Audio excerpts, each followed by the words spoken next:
This is Talk of Better World. Tell your mom. Hey, and welcome back to Talk of Better Worlds. This is podcast number 71. You will notice right away I am flying solo today, and that is fine, because today's episode is more of a rant than anything else. But yeah, we're going to save that rant for the end. Been a busy couple weeks in the video game world, and we have quite a bit to talk about. So let's see.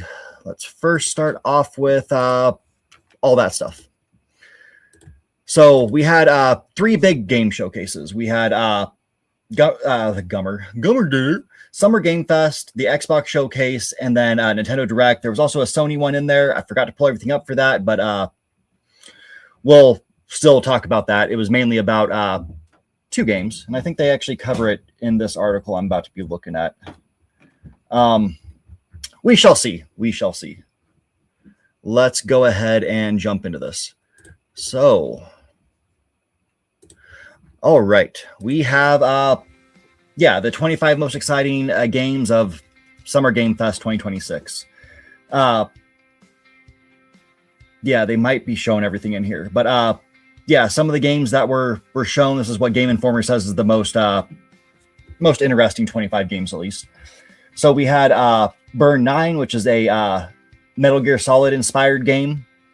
Looks pretty awesome. If you like the older Metal Gear Solids, not the newer ones, but like I want to say more of like the Nintendo ones, but those are super old. It's like a pixel version of the PS1 games. Probably the best thing to say about it. But yeah, looks very interesting. I am excited about that one. We got a new Castlevania Belmont's Curse. This one was actually part of the Xbox game show. That one is awesome. Clockwork, we're going to save that. Clutch, which is the racing game. It's made by the people who were formerly from the Forza Horizon studio that branched off, made their own. This one looks very exciting if you like racing games. Man, this is all just the other shows. You know what? Screw it. We're just going to skip Summer Game Fest, go straight to Xbox, since that article was pretty much a miss.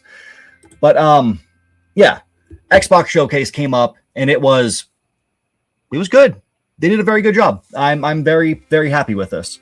First off, they start off with Gears of War E-Day, which it was announced like, hey, this is going to be an Xbox console exclusive. Okay. All right. I mean, I'm sure there were probably some PlayStation fans who wanted that. I'm sure there were, because Gears of War is a pretty awesome series. But yeah, that kind of took a hit because Xbox was listening to their fans. Their fans said they wanted more exclusives. So like, hey, here's the exclusive. They closed out with more COD, which was dumb. They showed off Halo Campaign Evolved. This one is still set for PlayStation, even though they did remove it from the PlayStation's showcase. Interesting choice. We had Metro 2039, which looks like it's going more back to its roots of the first game. They gave us another look at Fable, which is awesome. And hey, Maria, we had Minecraft Dungeons 2 shown off. We had Senua, Wolong 2, Wings of Ember, State of Decay 3, Resonance, A Plague Tale Legacy.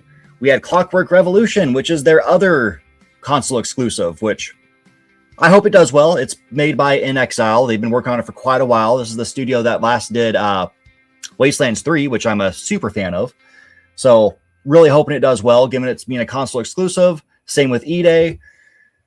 As we all know, sadly, Xbox console doesn't sell many games. So they're kind of relying on like, hey, keep your Game Pass subscription, and then PC players carry us for game sales themselves.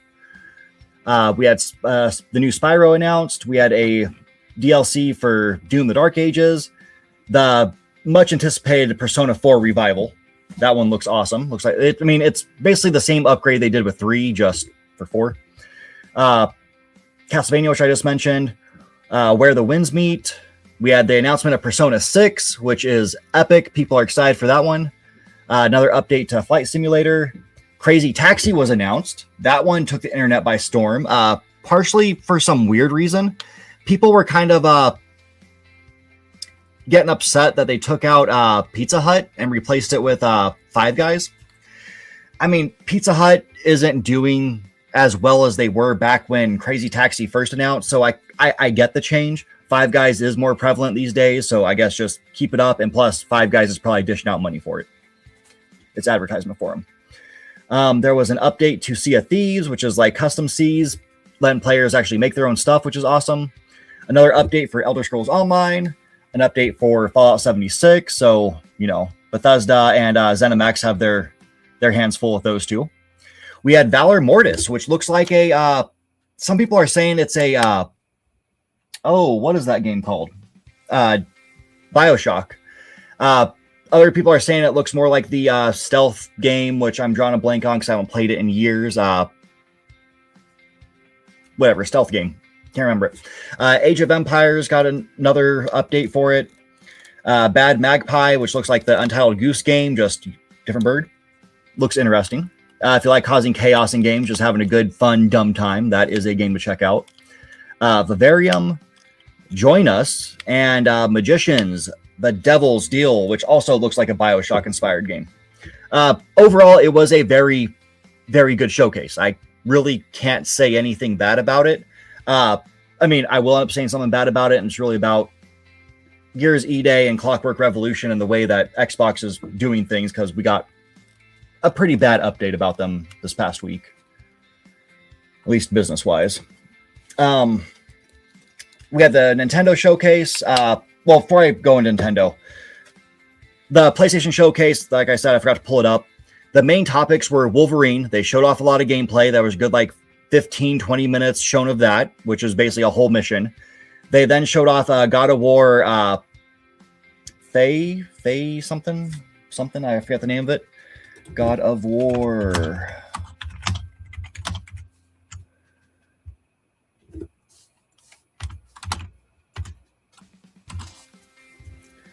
Oh, what are they calling it?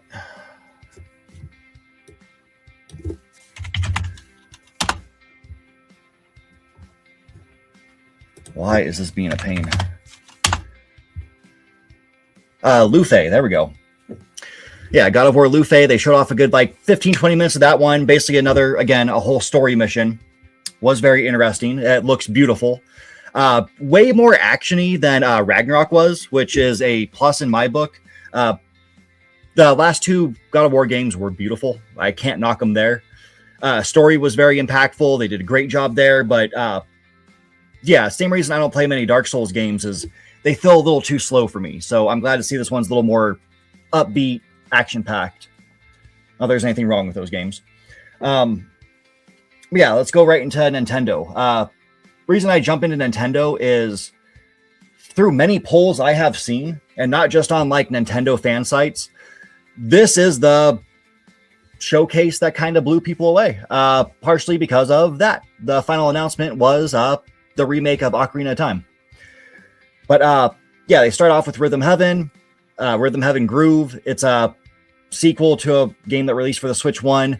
Wasn't the biggest in the world, but I mean, it did sell like over 1 million copies, which is impressive for a small little, I guess, music-based game. This one has a like single-player RPG element to it, which is kind of interesting. Onimusha, Way of the Sword, which was at all the showcases pretty much. It's coming to everything. If you never played the Onimusha games, they were on the PS2 originally. Fantastic predecessor to the modern Dark Souls format. With sadly, they did suffer from the old school Resident Evil cameras, so took a while to get used to, but they are really fun games. Dragon's Dogma 2 Arisen got announced, or Dark Arisen. I was very excited for that. Like, this is the only showcase I actually took notes on. I wrote 3 pages of games I'm interested in, which is basically every game they announced, except for, you know, Rhythm Heaven. But yeah, that Dark Arisen's coming out October 9th. We had Stellar Blade announced for it, which is coming later this year. Orbitals, they gave us another look at that. The co-op anime game looks fun. Getting a lot more hype for it, which is cool. Glad to see it getting hype because it has that old school anime style that looks like the original Gundam back in the day. beautiful look for a game. Hope it does well. Usually these games do decent, so we'll see. We will see. Rayman Legends Retold, which was also another game announced at other showcases. It's Rayman. They did a lot of work on it to bring it up to modern day. Given this game's not too old, it was on I believe it first now released on like the PS4, or sorry, was it PS4 or PS3? I think it was PS4. Yeah, so it's not like the oldest game, but it did suffer a little bit. It looks much more smooth, and yeah, it's Rayman. Which Rayman, if you've never looked at power scaling for characters, check him out because he is way, way more powerful than I would have thought. Like a lot of games. Big Walk, which is a game they're not showing a picture of right now. It's the co-op game where you're like these weird bird-looking things. Like if you remember the bird that like dips into water that you can set up. You look like a bunch of those, and you walk around, have fun, play jokes on each other. One thing they made a point of, like, say your buddies sitting there with binoculars, you can walk up, snatch them, and just throw them in the water. Interesting thing to focus on. One Piece Grand Gourmet, which basically just, it's mainly for One Piece fans or people who like the little cooking games. I never played them myself. There's one where it's like the co-op, everybody's in the kitchen, you have to work together, work your own station to complete your meals. Fans of that stuff will love this. One Piece fans are probably going to buy it up. I'm iffy on it myself. They announced updates for Pocopia, which was pretty impressive. The first one is a free one, and it's going to let you explore underwater. They're going to go on adding more stuff to build, more locations. I mean, they're going all in on this game. We've gotten more announcements for this than we have for Mario Kart World. So, yeah. And it's not an $80 game. They showed us more of Fire Emblem's Fortune Weave, which is exciting. I am looking forward to that one. That one comes out September 17th. September is a very, very busy month. September and October are packed with games, mainly because everybody's trying to avoid GTA, which comes out on the 21st November. Ninjala 2. I never played the first one. I didn't even know it was a thing. It was one of those games that I just saw 2, and it's like there was a first. The first one was a multiplayer game focused on kids. This one has more of a single player but co-op type vibe to it. It looks interesting. I'm probably going to check this one out. You can see a little kid here has like bubblegum. A lot of your ninja attacks are like bubblegum based. So it'll be interesting. It's probably still very focused towards kids, but I'm looking forward to it. Nintendo finally announced some sort of like achievements type thing. And it's with Donkey Kong right now. You go back and play some of the old games plus Bonanza. And you can unlock these little cards you can see here in the background for doing little things. For the old games, it's pretty simple. They actually teleport you. Like you go to choose to do that mission. It teleports you to right before that mission takes place, like right before that area. You just quickly do it and it pops up with your little achievement. You got it. Bonanza, you just have to play the game and they'll pop up as you go. This does require Nintendo Switch Online, which, I mean, makes sense to play the classics. You have to have it. So there's that. It'd be cool if they did it without that, though, for people who like achievements. I'm not an achievement hunter, never have been. A lot of people do love it. So, hey, if you got some Nintendo people who like them, there you go. Finally got them. More on the DLCs, plus they're showing like it's Mario and Luigi theme for the anniversary. Jujutsu Kaisen Rumble Survivation. Really weird name. It's Devil Survivor, but with Jujutsu Kaisen characters in its multiplayer. So, hey. Vampire Survivor was a very popular game. We also got announced a port of Lords of the Fallen 2. Liza P Complete Edition, which is an actual physical game complete on the cartridge. That's one to look forward to if you like Souls-likes. Devil May Cry 5, you're getting the Devil Hunter Edition. Muramasa Revenant Blades it got its remaster and it's coming out. Xenoblade Chronicles got a lot of love there because all 3 of the games so far, I mean, we already got the updated version for Xenoblade Chronicles X, but 1, 2, and 3, they're getting their Switch 2 editions, which are enhanced, bring them to 60 FPS and all that good stuff. 1 is out now, 2 drops the end of next month, and then 3 is later on this year. 2's 30th. 3 releases digitally December 4th. And then we got the announcement of the next one, which is Xenoblade Genesis, which is a game you could jump in at any time. You don't need to have played 1, 2, and 3. If you're a purist, you're probably going to say you need to play them all and then this one. But this is a jumping on point for people who want to experience Xenoblade but don't want to feel overwhelmed by being like, God, I gotta play 3 games before I get to it. Like, no, just jump into this one. Whole new story, unrelated. Should be good. I'm looking forward to that one.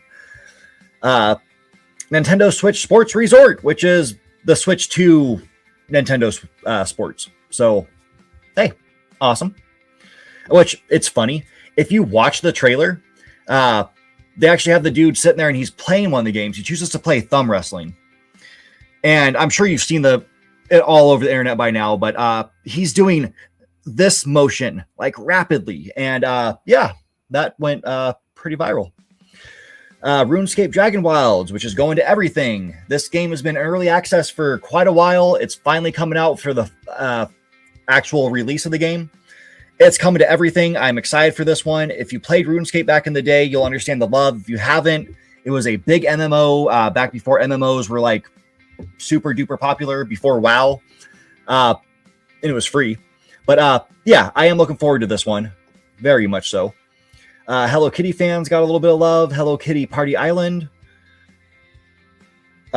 They talked more about Star Fox and said the demo's out there. The demo is great if you haven't checked out. It's the training, and then you get to do the first full mission. So that's awesome. Plays really well. Final Fantasy Resonance, which is the first HD 2D Final Fantasy game. If you played Brave Exvius, it does have the same main character, touches on some of the same plot points. It is not just a port of the game. They basically took what they had going for that game and reimagined it into a full game. So I am getting this one absolutely day one. Comes out October 22nd.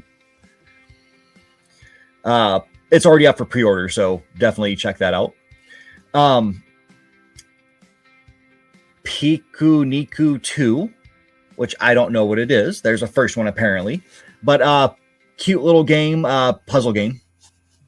That's all I can say about it.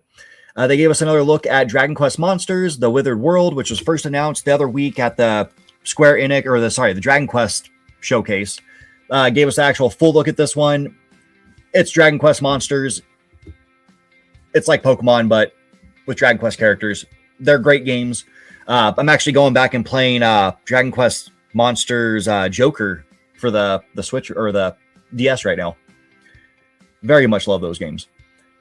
They gave us another look at the Duskbloods, and like I had said multiple times so far, I don't play many Dark Souls games, but dude, the Duskbloods looks awesome. It looks absolutely fantastic.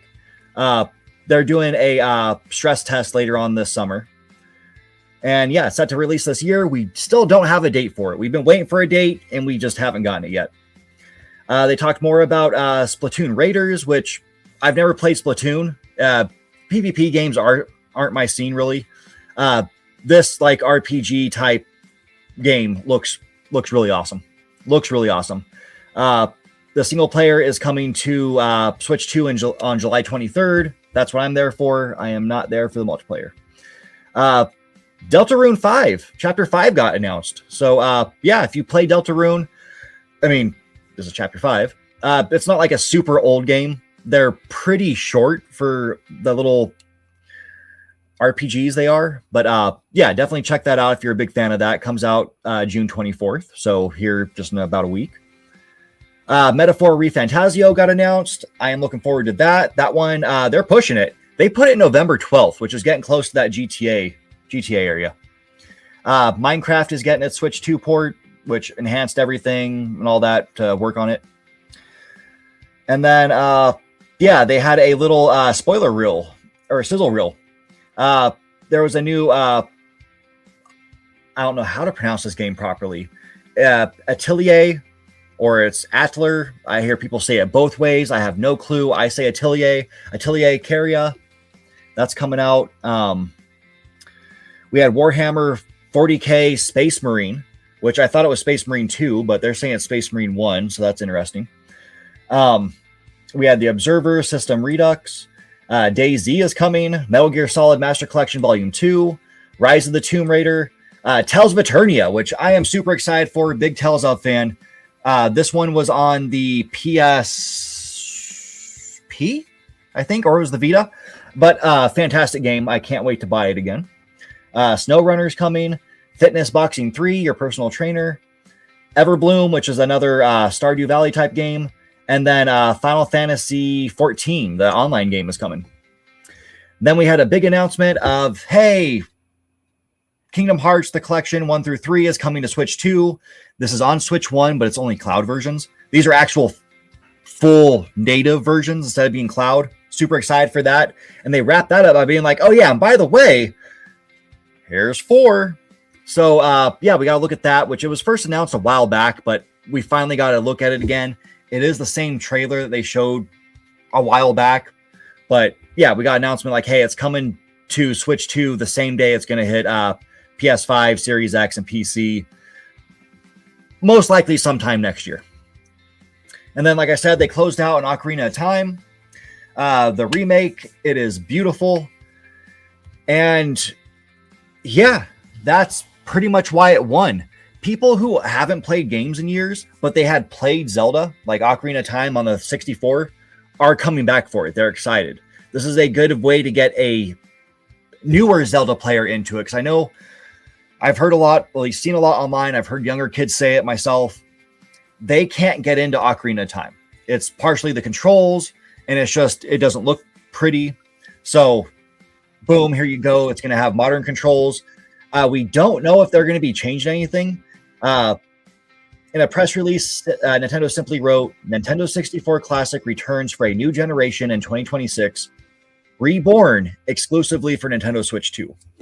Reborn makes me think it's a little bit of a reimagining, so they're probably going to tweak some things, but keep most of it true. They did say there was something in the codes that were people dug through, which is now taken down. You can't look at it anymore. But something about it being the same classic or the legendary gameplay. So I feel they're keeping the gameplay the same. It's just other things are going to come in and probably tweak some things, make the world bigger, most likely. That would be my assumption. Some people think there's going to be climbing. I can see there being a little bit more climbing. We're not going to have weapon breakage. I don't see them doing that at all. That would piss a lot of people off. I mean, it pissed me off. You're taking a game that's great and throwing in weapon breakage, which is like the worst thing about Breath of the Wild. That is the downfall of Breath of the Wild, is the weapon breakage. Just because it was too much. There were some weapons you hit like 9 times and it's broken. And I'm not talking about like a stick, but like an actual sword or something like that. And it's like, that's a bit much. Kick it back a notch. But yeah, I'm excited for that. We don't have a release date for it. Some people think they're going to try to meet the original release date, which was the 22nd. Oh, I can't remember. Oh, yeah, the 21st is the original release day when it released on the 64. So people are saying like, oh, hey, the 19th is going to be a good day, which I incorrectly said earlier, but GTA releases on the 19th of November. So, oh, that's going to be interesting. I wonder if they'll do that. It wouldn't hurt Nintendo to do it in one sense. GTA 6 is not coming to Switch 2 right now. It's not announced for it. We don't expect it. So this would give Switch players something to go at. I'll be one of them because that's the game I would choose out of the two anyways. A lot of people don't see the same way, but that's me. That is me. So yeah, shit tons of games coming out. A lot of announcements for September, October, and early November. Another early November game that's coming out, which wasn't shown in here, and it should have been. It should have got some love. I might have mentioned it last week or a couple weeks ago, but Godzilla Destroy All Monsters. The remake of that's coming out, or remaster. I'm assuming it's a remaster. That's coming out. So, yeah, I'm excited for that one. That was a GameCube game from back in the day. Yeah, that was that. Now for the rant. This isn't going to be super long, but Xbox has an issue. Xbox has a very big issue.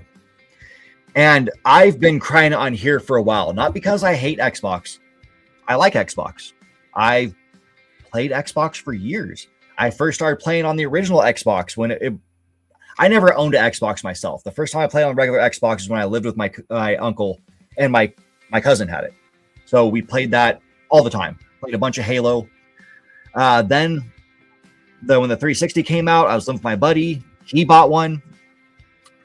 And we both played the shit out of that. I played a lot of games, fell in love with a lot of games on that console. That's when I started playing Fallout, Elder Scrolls, Eternal Sonata, which is a JRPG about Frederick Chopin, the musician, the pianist, composer, whatever you want to call him. But yeah, I played a lot of great games on there. There's a lot of games I want to come back, like Lost Odyssey. I bought it for 360 again to play on my kids' Series X because it's a great game. They have great games. And I played almost all the Halos, ODST being my favorite. I think that's one of the best Halo games ever made. I love the more in-depth detective mode you do in it, which just changed the pace for me after playing 1, 2, and 3. And it's just nonstop shooting with in 1, a lot of walking. But yeah, it was a nice change of pace, and I loved the game. I like the Halo universe. It's very interesting. Gears of War, played all those. Not 4 or whatever, the one that people thought was a downfall. Younger generation of soldiers. And then Fable. Yeah, I like the systems. They've been good. I've been mad at Xbox, the company, because they've made bad decision after bad decision. They went out and they bought a bunch of companies, a bunch of studios, some that I very much love, like Obsidian and In Exile. They have some great companies. And yeah, one thing that we've seen from them quite frequent, to be honest, more than once a year, is stuff like this. Like, hey, Compulsion Games might be getting shut down by Xbox. So this is the studio behind Midnight. Oh, what was it called? South of Midnight. Yeah, and We Happy Few. They put out games that they're on the more indie side. They're more niche, but people like them. They have a fan base. South of Midnight looks beautiful to me. I thought it was coming to Switch, or Switch 2, but I don't know if that ever happened. I'll have to check it out, because if it is a game I want. It looks amazing. I could have bought it on the Xbox. I mean, I bought a few other games on there to play. But yeah, it's sad to see this. They keep closing studios. There was an announcement that came out recently, just last week, end of last week, that Microsoft is actually looking at trying to spin off Xbox into its own company, and then try to make it like maybe a joint venture with another company. Like maybe you'll have Google come in and they'll co-own or co-run, fund Xbox, and then that'll make it more appealing to investors, so then they could eventually, in the end, sell it off. And that's upsetting. That's the end of Xbox as we know it. Like we're seeing the end of Xbox as we know it. And people don't want to agree with this. There's few that have, like Player Essence on YouTube. Check him out. He mentioned it too in one of his videos about it. Why is Xbox not doing well? Why do they keep struggling? It's Game Pass. The way they use Game Pass is very flawed. People who use Game Pass and love it, I get it. You love it. It's a great deal for you. It's a wonderful deal for the player, especially if you have a lot of time to play games. Oh yeah, because you can play 50 games that would have cost you like thousands of dollars a year for just hundreds a year. There's a few hundred. But imagine if all those people who played that game bought it. They would make money. They would make more money than the revenue they make from Game Pass. Look at Sony. Sony has a similar thing. They have their PlayStation Plus nonsense. And if you have the premium, it's the equivalent of Game Pass, except for they don't put out day one new releases onto the service. They want their players to buy the new game. And they do. That helps keep them afloat. I'm not saying Sony's perfect. They're far from perfect. All of them are far from perfect. Nintendo, theirs is just classic games. And it works.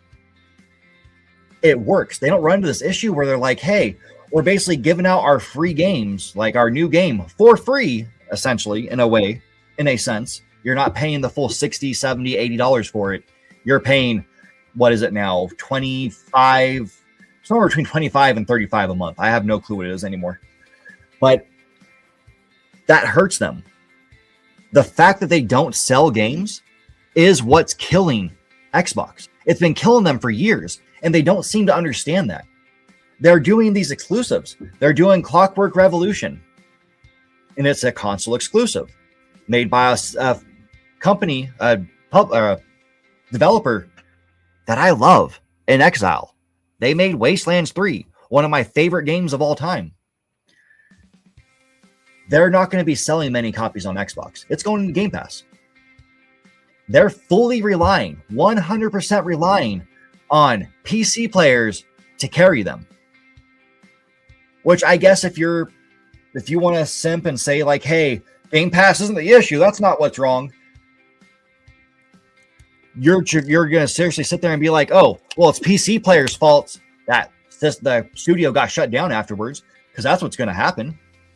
I am going to see In Exile and probably Obsidian shut down because they can't sell their games. They don't sell their games. If you look at what sold better on what console, did Obsidian's last Outer Worlds, did Outer Worlds 2 sell better on Xbox or did it sell better on PlayStation? It didn't sell phenomenal on PlayStation, but damn, it sold 100% more on PlayStation than it did on Xbox. Because again, Game Pass, they're encouraging you not to buy their games. The solution, the quickest solution, is to be like, hey, by the way, we've been saying we're going to have to make a bunch of changes to Game Pass. No more day one releases, period. Make it a more classic style. Put some Xbox One games on there. Flood it with that. But nothing new. Make players, if they want to play a new game, buy it.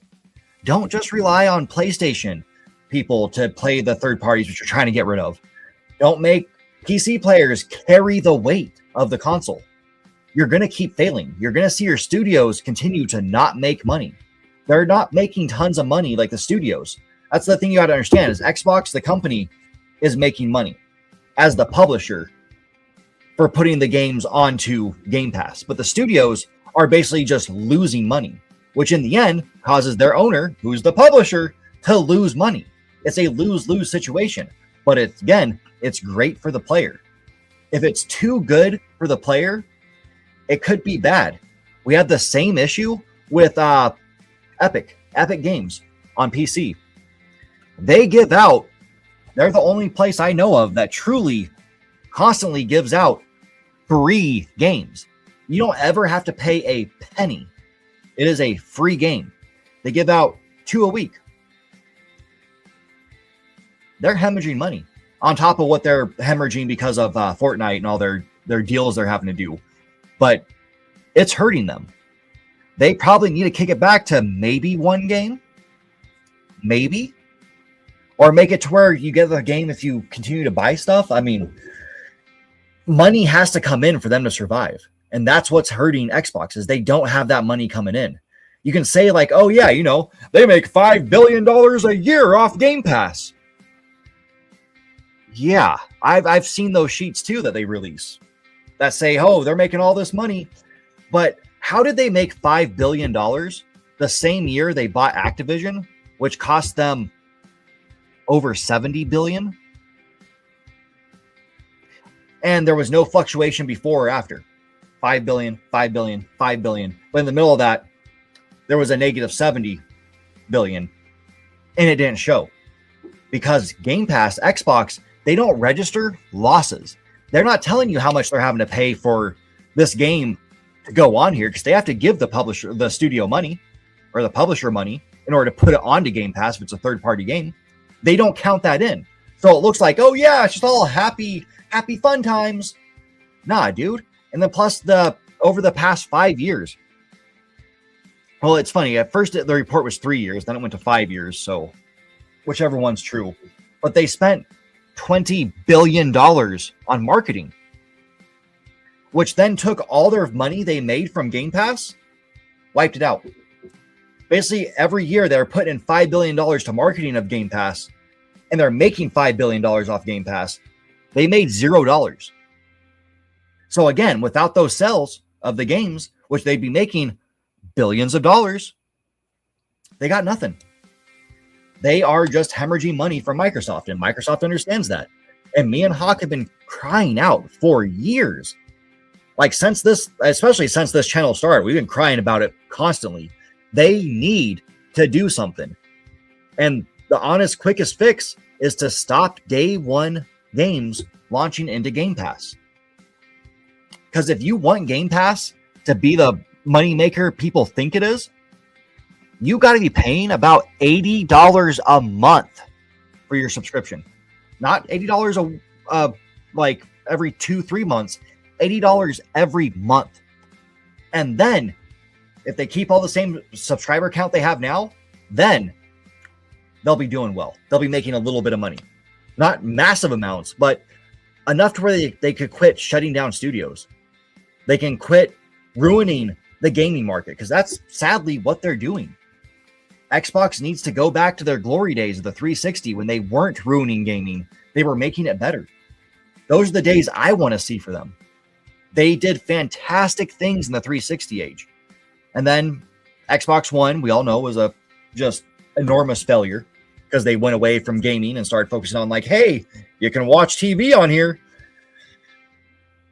Yeah, I know that was the craze of the PS3, but the PS4 was all about gaming. You could still do your stuff. You could still get NBA on there. You get MLB and blah, blah, blah, all these other networks on there, but gaming came first and they forgot about that.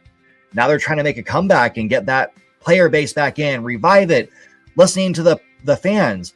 And the fans aren't saying anything about the fact that they need to either raise prices on Game Pass or cut that out. No, they were like, exclusives, which is just screaming, kill the company. Everybody who voted for exclusives and didn't say anything about, hey, make sure you're selling the game instead of giving it out on Game Pass, was begging for Xbox to shut down more studios. And they couldn't comprehend the fact that that's what they're doing. And it's very upsetting to see that. And people aren't putting two and two together. And yes, I talked to somebody in comments of, I think it was What Culture, when they were talking about this. And the one downside to buying games, especially for Xbox, is they don't print as many games onto physical copies. Like Avowed. Avowed did not get a physical copy at all, just digital. And we have that big issue with digital games right now, or unless you're getting them from GOG. And that's basically, you don't own it. You have a license to it. If that license gets revoked, screw you. You can't do it anymore. GOG has the same thing. If they catch you playing with the wrong files in your game, they can remove license for all the games you got from GOG. They have that ability. People don't want to admit that or understand that, but they do. It's in their terms of service. They let you know right there, like, hey, by the way, even though they're DRM free, we can take your shit from you. That's a thing.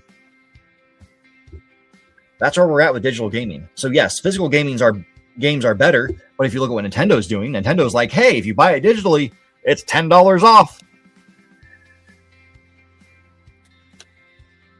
We're in a hellscape.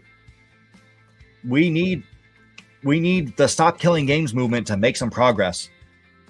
It would help Xbox, because then there's less of that fear of like, hey, I'm going to buy this game on Xbox, but it could be revoked anytime. It's a mess. It's a mess. That's a whole different world, a whole nother conversation. But for Xbox, yeah, they need to look at selling games, 100%.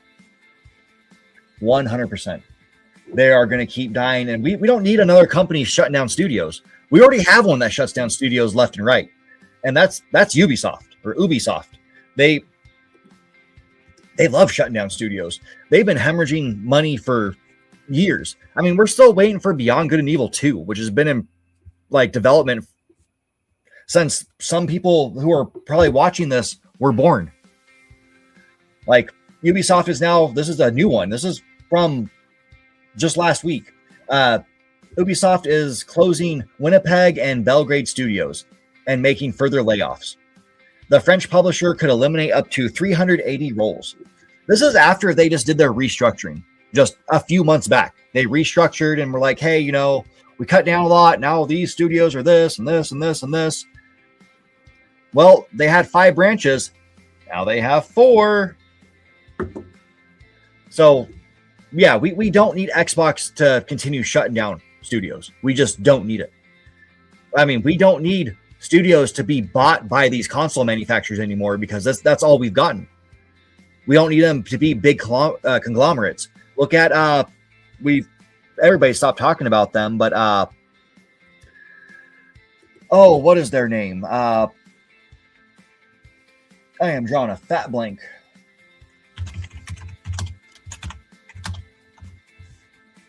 (2022). It's the people who own them. Or who owned.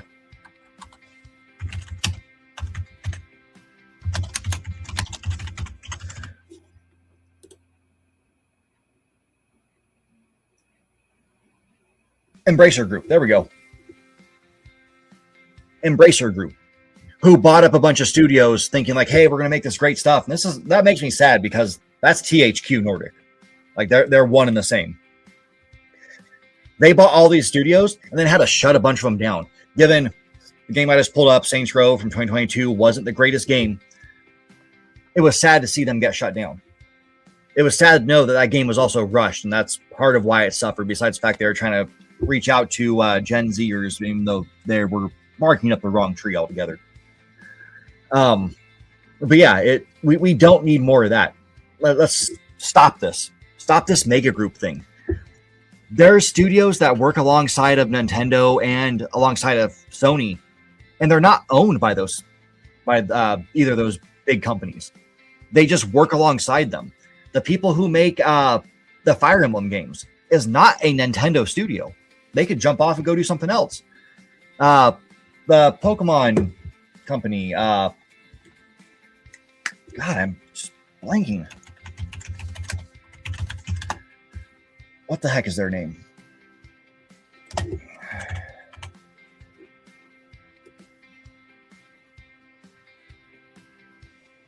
I am gonna freak out. What are they called? Game Freak. There we go. Game Freak. They're making a game that's not Pokemon. That's on Xbox and PS5. Because they're not a Nintendo company. Nintendo invests in them. They don't own them. I like that. I like that. Let these companies invest in these studios. They don't need to own them. You don't need to try to lock them down. Xbox didn't need to lock down Bethesda. They just didn't need to. But they did. And I don't think they would happen to Bethesda, but Bethesda could also get shut down. We're looking at Obsidian's going to get shut down. Like at this point, it's almost guaranteed. They've already reduced what Obsidian does as a company or as a development studio. They're going to get shut down. If Clockwork Revolution doesn't sell a bajillion copies on PC, and Exile's shut down 100% because it's a console exclusive. You're not going to let it try to sell more. Just shut it down. Shut it down. And then let's go back to Gears of War E-Day. It was already made for PS5, and they pulled it. To be like, oh, we have an exclusive. Like, dude, don't listen to people who don't understand business. And the fact that the company went ahead and said, yes, we're going to do this because we don't understand business either is frustrating. It is frustrating. I don't get it at all. I got to change this song. This is like the 5th time it's played or 20th time. It's a minute and a half song. yeah, like it's crazy. It's crazy to see this, to see a behemoth, to see Xbox just time after time just take the gun and point at their own foot and just be like, well, last time I pulled the trigger, it only hurt me. What happens if I do it again? And that's all they're doing. If you listen to anybody talk and they say, I don't know why Xbox is hurting, let them know this is that. And if they don't agree, well, I guess that's their opinion, but that's fact. That's why they're hurting. That's just what it is. That is the state of gaming for Xbox. They don't sell games. You cannot grow if you don't sell games. Nintendo is in their own world of doing games. That's one reason I like to play their games. They understand, hey, if we sell the game, we're going to make more because we're going to make a lot of money off of it. Given they get greedy as fuck when it comes to like Mario Kart World being an $80 game, a game that, like I said earlier, we haven't got an update on. We haven't gotten anything for it. Maybe they're working on it. Who knows? But that's upsetting. Fire Emblem is going to be another $80 game. Yeah, I don't know. I want to see Xbox do well, but I just don't think they're going to. They're not going to ever realize the fact that they're screwing themselves over because of the thing that they try to push harder and harder and harder. Game Pass is killing them. Day one releases in Game Pass is what's killing them. I mean, it's ridiculous. It's just ridiculous. It is ridiculous. And I've seen a lot of talking heads come out and just be like, I don't get why this is happening. If you cover gaming and you don't know why this is happening, you do not cover gaming. You don't do it justice, and you're just kind of glazing the fans. You're just trying to make them feel like, oh, yeah, everything's bright and shiny here. We don't get why. Bro, you do. They don't sell games. They don't sell their new releases. It's frustrating. That's why when they decided to go third party and they looked like they were just going to be a publishing group instead of a console manufacturer, things looked promising for them. Because then their games would come out to other platforms to increase the odds of them selling enough to break even. But if you keep giving out the games at no extra charge for people who pay for Game Pass, you're never going to succeed. You just can't. Not at that price. $80 a month? Possibly. But less than that, not a chance in hell. Not a chance in hell. And if you go up that high, you're losing most of the people who pay for it. So that's what it is. That's just what it is. Maybe they should do timed exclusives if people want exclusives, but still, you gotta sell them. You gotta sell them. Yeah, that's really all I had on the topic. That's my rant. It's been bugging me for a while. It just got more and more frustrating the more I see this. People kept saying like, "Oh yeah, the announcement of exclusives were going well. Fans seem to take it well." And it's like, no, you can't say the fans took it well. The message that we're getting exclusives back as taken well until they say, "Oh yeah, I'm going to buy that game." If they're cheering, "Yes, I'll be able to play this on Game Pass," no, they didn't take it well because they don't understand the message. They don't understand why they're killing their own company by supporting that method. It's bad. And I'm not saying go spend all your money. I hate spending money. Like I'm also up there. I like to buy a lot of my games just super steep discounts, like a lot of Steam players do.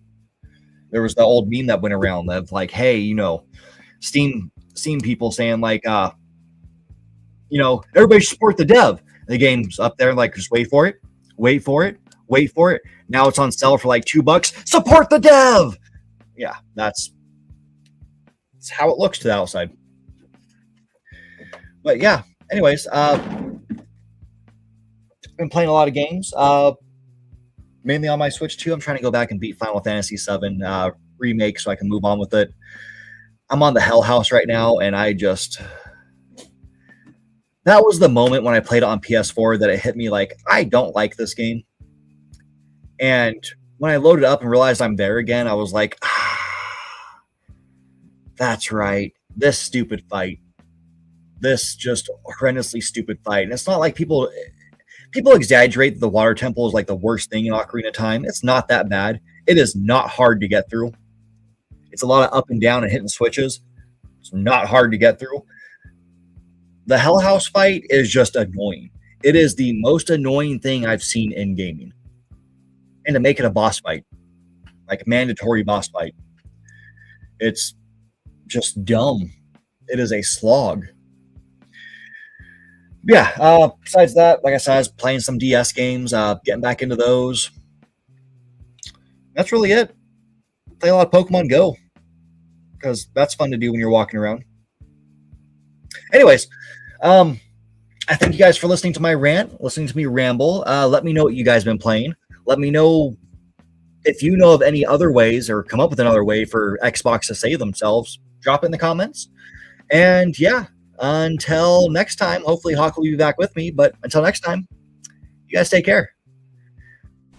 Hey, thanks for watching. Give us a like if you enjoyed it, and dislike it if you didn't. Let us know what you think about the channel. And don't forget to subscribe. Tell your mom.